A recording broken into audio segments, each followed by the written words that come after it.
When I became chairman of the Foreign Relations Committee, if you come to my home and my library, you'll see there's a lot of contemporary theology and comparative theology, and I've just been interested in my whole career.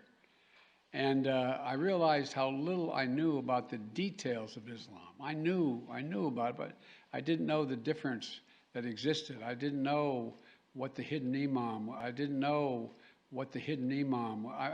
So I went out and I hired a full professor of Islamic studies, who came to work with me. He thought he was only staying a year. Every Wednesday he had lunch with me, and he said, "How much more do you need to know?"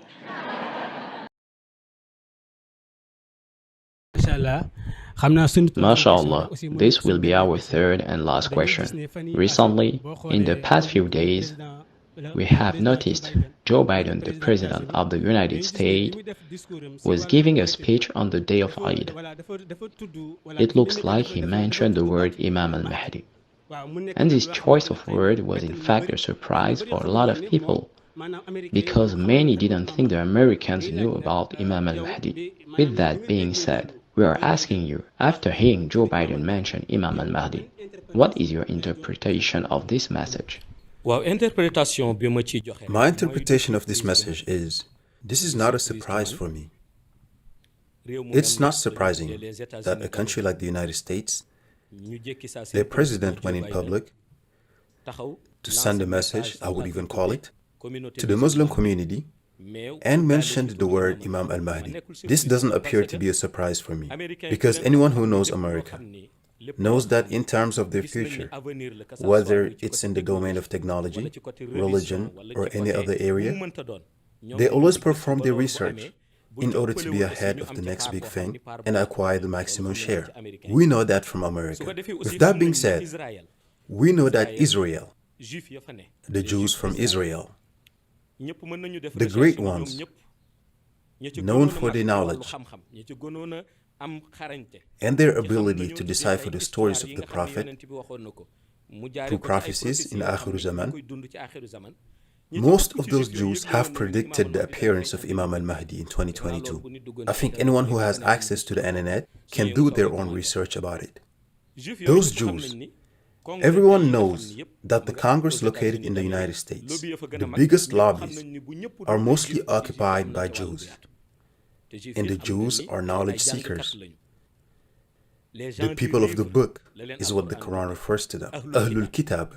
Therefore, the fact that Joe Biden, the President of the United States, and the prophecies of the Prophet ﷺ stating the coming of Imam al-Mahdi makes this message of his not a surprise to us.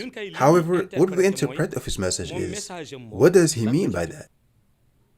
Because if you've noticed, the President Joe Biden sent a message of peace.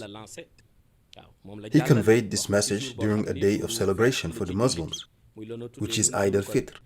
Now the question is, what does he mean by this message? And we know what he means, and that is, he wanted to let Imam al-Mahdi know that from his research, because he did say something similar. When he was talking about the scholar who comes every Wednesday to teach him about the religion, he wanted to say to Imam al-Mahdi that from my research, I know you are here. I know you have started your mission, but just know that we are also aware of your arrival. Now it's up to you to see which politics or organization you will set up upon us regarding our relations. For me, he was sending this type of message, as the Americans are specialists when it comes to sending hidden messages. And hidden messages, the reason why many are not able to decipher it is because it is meant for the receiver to comprehend and understand the message. Nevertheless, the message we are also addressing to the President of the United States, Joe Biden, is that Islam is a religion of peace and a religion of tolerance. But we also tell him that the efforts that are being made to help Ukraine, they should also make the same efforts to help the Palestinians who had their lands taken away from them by force. If they help Palestine, the Muslim community will be grateful, and they will encourage this act as it will bring happiness towards them.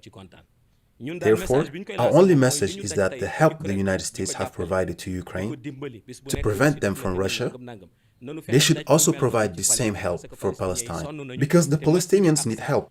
And Masjid al-Aqsa is the third holiest place of Islam. Hence, they should protect them until no one will be able to provoke or occupy their land. And we believe they have the influential power to convince the Israeli government for them to execute. This is our message to him. Since he sent the message to Imam al-Mahdi, we are also doing the same, as Islam is a religion of peace and tolerance.